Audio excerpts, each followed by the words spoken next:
Halo teman-teman semua, selamat datang di channel saya. Pada video kali ini saya akan memberikan tutorial membuat rangkaian skematik inverter DC ke AC menggunakan software Proteus. Perkenalkan, nama saya Septian Rahmananda dengan NPM 41870032400022 dari jurusan Teknik Elektro, Kampus Universitas Islam 45 Bekasi. Tujuan dari video ini adalah sebagai tugas ujian tengah semester mata kuliah gambar teknik dengan dosen Dr. Setio Supratno, S.Pd. M.T. Pada video kali ini saya akan menjelaskan mulai dari membuat skematik rangkaian, membuat PCB layout sampai 3D visualnya ya guys.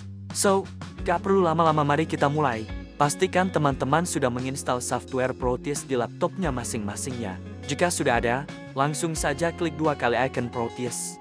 Di sini saya memakai versi ke-9.0. Sekarang kita sudah masuk di tampilan utama. Untuk memulai project baru, pada menu Start pilih New Project, maka akan muncul menu New Project Wizard. Pada kolom Project Name, teman-teman bisa menuliskan nama file atau project yang akan teman-teman buat. Karena saya akan membuat skematik inverter, maka saya beri nama skematik inverter DC-AC. Setelah itu pada bagian 4, teman-teman bisa menentukan lokasi penyimpanan file. Caranya dengan klik Browse lalu tentukan lokasi penyimpanan. Jika sudah, lalu klik Select Folder. Jika sudah kita setting, klik Next. Selanjutnya adalah menu Schematic Design. Pilih Create a Schematic from the selected template. Di sini kita menggunakan desain template default saja. Lalu klik Next. Selanjutnya adalah menu PCB Layout. Pilih Do not create a PCB layout karena kita akan membuat PCB mulai dari awal. Setelah itu klik Next. Selanjutnya adalah menu Firmware. Pilih No Firmware Project, lalu Next. Selanjutnya adalah menu Summary. Pastikan lokasi penyimpanan sesuai dengan lokasi yang kita pilih sebelumnya. Pilih Schematic dan Finish. Nah, sekarang kita sudah berada di tampilan lembar baru skematik. Pada tampilan Schematic Capture, pada sisi kiri terdapat beberapa simbol fungsi di sini. Sekarang kita akan memasukkan komponen apa saja yang diperlukan pada rangkaian ini. Caranya dengan pilih simbol Component Mode, terlihat bagian kolom masih kosong di sini. Untuk memasukkan komponen, klik huruf P atau Pick from Libraries, maka akan muncul menu Pick Devices. Pada kolom Keyword, teman-teman bisa menuliskan nama komponen apa saja yang dibutuhkan. Pertama-tama, kita membutuhkan baterai DC sebagai sumber utama rangkaian inverter.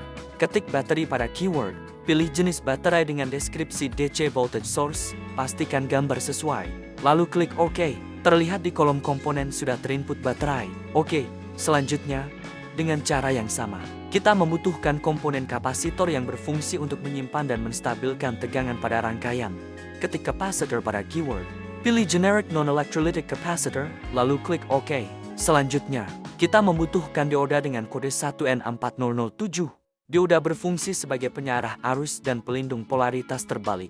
Pilih yang 3,0 US, lalu klik OK. Selanjutnya, kita membutuhkan IC atau Integrated Circuit dengan kode CD4047BCM, karena hanya ada satu jenis. Lalu klik OK. IC digunakan untuk mengatur hidup matinya transistor. Selanjutnya adalah transistor. Dengan kode IRF540, transistor berfungsi sebagai saklar elektronik daya tinggi. Kita pilih jenis FET N-channel, lalu klik OK. Selanjutnya, resistor. Ketik dengan kode MINRES330. Pilih resistor M330R. Resistor digunakan untuk mengatur besar arus dan tegangan yang masuk ke setiap komponen. Setelah dipilih lalu klik OK. Selanjutnya, LED. Ketik LED blue pada keyword, pilih Animated LED Model. Setelah itu klik OK. LED dipakai sebagai indikator kerja rangkaian. Selanjutnya, kita membutuhkan potensiometer. Ketik pot HG pada keyword. Karena hanya ada satu jenis, pilih lalu klik OK. Potensiometer berfungsi untuk mengatur frekuensi osilasi pada IC. Selanjutnya, ketik switch pada keyword, langsung OK saja.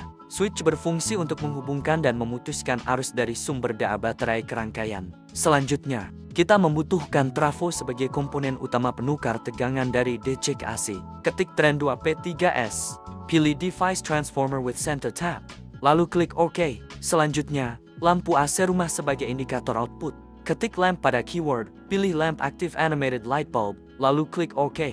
Dikarenakan baterai bukan termasuk komponen pada PCB, maka kita perlu komponen pengganti yaitu konektor. Tambahkan komponen baru, ketik H2, pilih yang H2 Generic Header Block, lalu klik OK. Sekarang kita sudah memasukkan semua komponen yang dibutuhkan pada rangkaian inverter. Mari kita mulai membuat skematik rangkaian inverter. Terdapat kotak biru pada lembar kerja. Kotak biru ini adalah ukuran layout skematik, dan kita akan membuat rangkaian di dalam kotak biru ini. Untuk menggeser layar, caranya klik dan tahan tengah mouse. Lalu geser. Rangkaian pertama yang kita butuhkan adalah baterai DC. Caranya klik bateri pada kolom devices atau component mode. Setelah diklik, maka kursor berubah menjadi bentuk pensil. Lalu klik kiri mouse untuk menampilkan komponen pada layout. Klik kiri lagi untuk menempelkan komponen pada layout. Maka kita baru saja memasukkan komponen baterai DC pada layout skematik. Selanjutnya adalah dioda. Pada kolom devices tertulis 1N4007. Klik lalu posisikan komponen di sini. Klik kiri mouse maka dioda 1 baru saja kita masukkan. Selanjutnya, switch. Klik switch pada kolom devices, posisikan switch sejajar ke kanan dengan dioda 1, lalu klik kiri mouse, maka switch baru saja kita masukkan. Selanjutnya, kita membutuhkan resistor. Klik MINRS 330R pada kolom devices, posisikan resistor sejajar ke kanan dengan switch, lalu klik kiri mouse, maka resistor 1 baru saja kita masukkan. Pada rangkaian inverter ini, kita membutuhkan 5 buah resistor, posisikan resistor 2, resistor 3, resistor 4, dan resistor 5 di sisi atas layout. Selanjutnya, kita membutuhkan integrated circuit. Klik CD4047BCM pada kolom devices, lalu posisikan integrated circuit di sini, klik kiri mouse, maka integrated circuit baru saja kita masukkan. Selanjutnya, capacitor. Klik cap pada kolom devices, posisikan capacitor sebelah kanan baterai DC, klik kiri mouse, maka capacitor 1 baru saja kita masukkan. Pada rangkaian inverter ini, terdapat 2 buah capacitor. Maka klik lagi cap pada kolom devices, posisikan capacitor 2 di atas layout. Selanjutnya adalah transistor.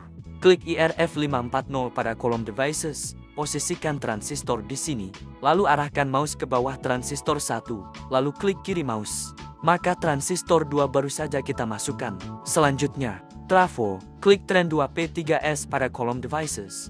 Posisikan trafo di sisi kanan layout, klik kiri mouse. Maka trafo baru saja kita masukkan. Selanjutnya adalah LED. Klik LED blue pada kolom devices. Posisikan LED sejajar ke kanan dengan resistor 1. Klik kiri mouse. Maka LED biru baru saja kita masukkan. Selanjutnya adalah lampu AC. Klik lamp pada kolom devices. Posisikan lampu di sisi ini. Klik kiri mouse. Maka lampu baru saja kita masukkan. Sekarang kita akan membuat rangkaian dari masing-masing komponen yang sudah kita masukkan. Mulai dari baterai DC. Dekatkan kursor atau pensil ke ujung atas pada komponen baterai DC, maka kursor akan memunculkan kotak merah kecil, yang berarti titik tersebut merupakan penghubung rangkaian. Klik kiri mouse, dan tarik garis menuju ujung anoda pada dioda 1. Jika muncul kotak merah kecil pada ujungnya, lalu klik kiri mouse. Maka kita baru saja menghubungkan baterai DC dengan anoda pada dioda pertama. Selanjutnya, hubungkan katoda pada dioda pertama. Klik kiri mouse di ujung sini, arahkan ke ujung switch ini, klik kiri mouse. Maka dioda 1 sudah terhubung dengan switch. Selanjutnya hubungkan ujung switch lainnya ke ujung resistor 1 ini, lalu klik kiri mouse. Saya ingin memutar posisi LED blue. Caranya dengan arahkan kursor ke komponen, maka kursor akan berubah menjadi tangan. Lalu klik kanan mouse, pilih rotate anti-clockwise. Dan sekarang kita baru saja memutar posisi LED blue. Selanjutnya, hubungkan ujung resistor 1 ke ujung anoda pada LED blue. Pada ujung katoda LED blue, kita membutuhkan ground agar LED dapat menyala dalam rangkaian. Untuk menambahkan ground, klik simbol terminals mode pada kolom simbol fungsi, klik ground, lalu tempelkan di sini. Hubungkan katoda LED blue dengan ground. Selanjutnya, saya akan memutar posisi capacitor pertama. Caranya sama, dekatkan kursor ke komponen, maka kursor akan berubah menjadi bentuk tangan. Lalu klik kanan mouse, pilih rotate clockwise. Maka capacitor 1 baru saja kita putar posisi. Setelah itu, hubungkan ujung capacitor 1 ini ke titik ini, membentuk rangkaian paralel. Selanjutnya, klik ujung baterai DC yang lain. Lalu tarik rangkaian ke bawah, klik kiri mouse di titik ini, lalu hubungkan ke ujung capacitor pertama. Selanjutnya, kita membutuhkan resistor 2 ke dalam rangkaian. Arahkan mouse ke resistor 2, lalu klik kiri mouse dan tahan, geser mouse dan posisikan resistor 2 di sini. Lalu klik kiri mouse, maka resistor 2 baru saja kita masukkan ke dalam rangkaian. Setelah itu putar posisinya. Dengan klik kanan mouse, lalu pilih rotate clockwise. Klik kanan komponen, pilih drag object, lalu pindahkan ke sini. Hubungkan ujung resistor 2 ini ke titik ini, dan hubungkan ujung resistor 2 yang lain ke pin integrated circuit, hubungkan ke pin 5, pin 4, dan pin ke-6. Kita membutuhkan ground lagi pada rangkaian ini. Caranya sama, pilih ground pada terminals mode, posisikan ground kedua di sini, lalu klik kiri mouse, maka ground 2 baru saja kita masukkan ke dalam rangkaian.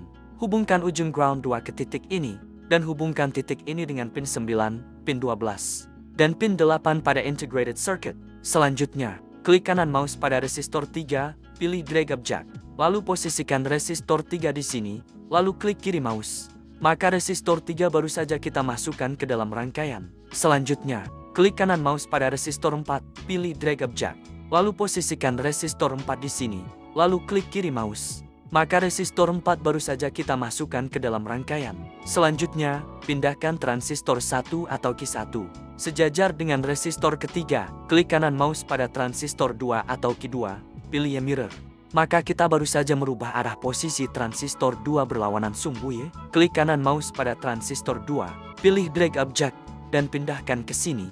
Sejajar dengan resistor keempat, hubungkan pin 10 integrated circuit dengan ujung resistor 3 ini, dan hubungkan pin 11 integrated circuit dengan ujung resistor 4 ini. Setelah itu, hubungkan resistor 3 dengan transistor 1, dan hubungkan resistor 4 dengan transistor kedua. Pindahkan trafo, setidaknya sejajar dengan transistor di sini. Klik kanan mouse pada trafo, pilih X mirror. Maka kita baru saja merubah arah posisi trafo berlawanan sumbu. Hubungkan ujung trafo ini, tarik rangkaian ke atas terlebih dahulu, lalu klik kiri mouse, dan hubungkan ke ujung transistor 1 yang ini. Hubungkan ujung trafo ini, tarik rangkaian ke bawah terlebih dahulu, lalu klik kiri mouse, dan hubungkan ke ujung transistor 2 yang ini. Klik titik tengah pada trafo, dan tarik rangkaian ke sisi atas, klik kiri mouse, lalu arahkan jauh ke sisi kiri, dan hubungkan ke titik ini. Selanjutnya, hubungkan transistor 1 dengan transistor kedua. Komponen selanjutnya adalah potensiometer. Klik pot HG pada kolom devices. Posisikan potensiometer di sini, klik kiri mouse, maka potensiometer baru saja kita masukkan. Setelah itu, hubungkan pin 3 integrated circuit dengan ujung atas potensiometer. Selanjutnya, kita membutuhkan kapasitor kedua. Dekatkan kursor ke kapasitor 2, klik kanan mouse, pilih drag object, lalu posisikan kapasitor 2 di sini, lalu klik kiri mouse. Maka kapasitor 2 baru saja kita masukkan ke dalam rangkaian. Hubungkan ujung bawah potensiometer dengan ujung kapasitor 2 yang ini, dan ujung kapasitor 2 yang lain, hubungkan dengan pin 1 integrated circuit. Sekarang, kita masukkan resistor 5 ke dalam rangkaian. Klik kanan resistor 5, pilih drag object. Posisikan resistor 5 di bawah sejajar dengan kapasitor 2, klik kiri mouse. Maka resistor 5 baru saja kita masukkan ke dalam rangkaian. Hubungkan pin 2 integrated circuit dengan ujung resistor 5 yang ini, dan ujung resistor 5 yang lain, hubungkan dengan ujung potensiometer yang ini. Pada rangkaian inverter ini, kita membutuhkan voltmeter DC dan AC untuk mengetahui nilai tegangan yang mengalir pada rangkaian. Caranya, klik simbol Virtual Instruments mode pada kolom simbol fungsi. Terdapat berbagai jenis alat ukur di sini. Pilih DC voltmeter. Posisikan di sisi atas layout, maka kita baru saja memasukkan satu buah DC voltmeter. Selanjutnya, kita membutuhkan AC voltmeter. Klik AC voltmeter pada kolom Instruments. Posisikan di sisi atas layout, klik kiri mouse, maka satu buah AC voltmeter baru saja kita masukkan. Pada rangkaian ini, kita membutuhkan 3 buah AC voltmeter. Arahkan kursor ke sisi kanan AC voltmeter 1, lalu klik kiri mouse, maka AC voltmeter 2 sudah kita tambahkan. Masukkan sekali lagi AC voltmeter, dan sekarang kita sudah memasukkan 3 buah AC voltmeter ke dalam layout. Pindahkan DC voltmeter. Dengan klik kanan mouse, pilih drag object, lalu posisikan DC voltmeter di sini. Hubungkan ujung positif DC voltmeter dengan titik atas ini, sehingga membentuk rangkaian paralel, dan ujung negatif DC voltmeter dengan titik bawah ini. Sekarang, kita pindahkan AC voltmeter pertama. Klik kanan AC voltmeter 1. Pilih drag object, posisikan di sini, klik kiri mouse. Maka AC voltmeter 1 baru saja kita masukkan ke dalam rangkaian. Selanjutnya, kita pindahkan AC voltmeter 2, posisikan di sini, maka AC voltmeter 2 baru saja kita masukkan ke dalam rangkaian. Selanjutnya, hubungkan titik pada ground ini dengan ujung negatif AC voltmeter ke kedua, dan hubungkan ujung negatif AC voltmeter 1 dengan titik ini. sehingga membentuk rangkaian paralel. Hubungkan ujung positif AC voltmeter 1 dengan ujung atas trafo. Lalu hubungkan ujung positif AC voltmeter 2 ke titik ini. Klik kiri mouse pada titik pertemuan transistor 1 dan transistor 2. Lalu buat rangkaian ke titik pertemuan setelah AC voltmeter kedua. Selanjutnya, putar posisi lampu. Caranya, klik kanan mouse pada lampu. Pilih rotate anti-clockwise. Saya ingin memindahkan lampu di sini. Selanjutnya, masukkan AC voltmeter 3 ke dalam rangkaian. Klik kanan mouse, pilih drag object, pindahkan AC voltmeter 3 di sini. Hubungkan ujung trafo ini ke ujung lampu yang ini, dan ujung lampu yang lain dengan ujung trafo satunya. Setelah itu hubungkan ujung positif AC voltmeter 3 ke titik ini, dan ujung negatif AC voltmeter 3 ke titik ini. Dan sekarang kita sudah selesai membuat rangkaian inverter DC ke AC pada software Proteus. Selanjutnya, kita perlu mengatur nilai pada beberapa komponen inverter ini. Pertama, pastikan baterai DC tertulis 12 volt. Selanjutnya, kapasitor 1, kita perlu merubah nilai kapasitansinya. Caranya klik 2 kali pada komponen, maka akan muncul edit part value. Pada menu label, kita harus mengganti nilai string menjadi 2200 mikrofarad. Setelah itu, langsung klik OK. Maka nilai kapasitor 1 sudah kita ubah menjadi 2200 mikrofarad. Selanjutnya, resistor pertama. Klik 2 kali pada komponen, pada menu label. Atur nilai string menjadi 1000. Setelah itu klik OK.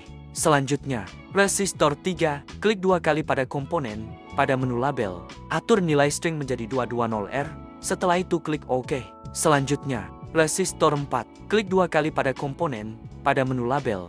Atur nilai string menjadi 220R. Setelah itu klik OK. Selanjutnya, kapasitor kedua. Klik 2 kali pada komponen, pada menu label. Atur nilai string menjadi 0,01 mikrofarad. Setelah itu klik OK. Selanjutnya, resistor 5. Klik 2 kali pada komponen, pada menu label. Atur nilai string menjadi 390R. Setelah itu klik OK. Untuk potensiometer, pastikan nilainya di 50%. Setelah itu kita perlu merubah nilai trafo. Klik 2 kali pada komponen. Ubah nilai primary DC resistance menjadi 1 dan secondary DC resistance menjadi 1. Setelah itu klik OK. Selanjutnya, nilai tegangan pada lampu. Klik 2 kali pada komponen. Ubah nilai nominal voltage menjadi 220 volt. Setelah itu klik OK. Sekarang kita sudah selesai mengatur nilai pada masing-masing komponen yang diperlukan. Sekarang kita akan memulai simulasi rangkaian inverter ini. Caranya, klik simbol run di pojok kiri bawah. Terlihat bahwa simulasi rangkaian sudah berjalan. Selanjutnya klik simbol panah bawah pada switch. Tunggu sampai LED blue menyala. Selanjutnya kita cek lampu AC. Tunggu beberapa saat maka lampu akan menyala. Terlihat sekarang bahwa lampu dapat menyala, yang artinya rangkaian yang kita buat berfungsi dengan baik. Dikarenakan komponen baterai DC tidak ada PCB-nya, maka kita harus mengganti baterai DC dengan konektor. Pilih CON H2 pada kolom devices, masukkan komponen ke dalam layout, lalu putar 180 derajat. Kita hapus terlebih dahulu rangkaian yang terhubung dengan baterai DC, dengan klik garis lalu tekan delete.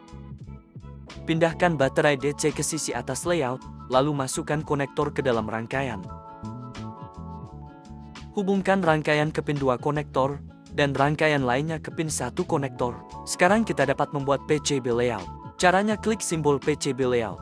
Maka kita baru saja masuk ke dalam lembar kerja PCB. Pada menu placement mode, terdapat semua komponen yang sudah kita rangkai dalam schematic layout. Namun ada beberapa komponen yang tidak tersedia. Pada PCB layout untuk rangkaian inverter ini, kita tidak membutuhkan komponen baterai DC atau B1, lampu AC atau L1, potensiometer atau RV1, dan trafo atau TR1. Selanjutnya, pertama-tama kita masukkan semua komponen yang tersedia ke dalam kotak biru atau layout. Setelah semua komponen kita masukkan, susun masing-masing komponen dengan rapi seperti ini.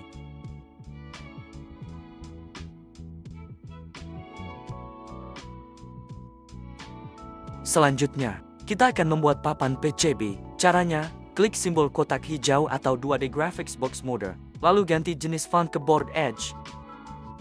Klik kiri mouse di sini, lalu tarik ke samping, sampai garis kotak menutupi seluruh komponen. Setelah itu, klik simbol Auto Router, muncul Shape-Based Auto Router. Pada menu Design Rules, ubah wire grid dan via grid masing-masing ke 50. Lalu klik Begin Routing. Maka kita baru saja membuat desain rangkaian PCB. Jika ingin menampilkan tampilan 3D visual, teman-teman bisa klik simbol 3D Visualizer. Maka desain PCB rangkaian inverter DC ke AC sudah kita buat. Akhirnya kita sudah belajar membuat rangkaian inverter DC ke AC menggunakan software Proteus, mulai dari membuat skematik rangkaian, membuat PCB layout, sampai menampilkan 3D visual. Semoga video ini mudah dipahami dan bermanfaat buat teman-teman. Terima kasih sudah menonton video tutorial ini. Jangan lupa like dan komen. Bye.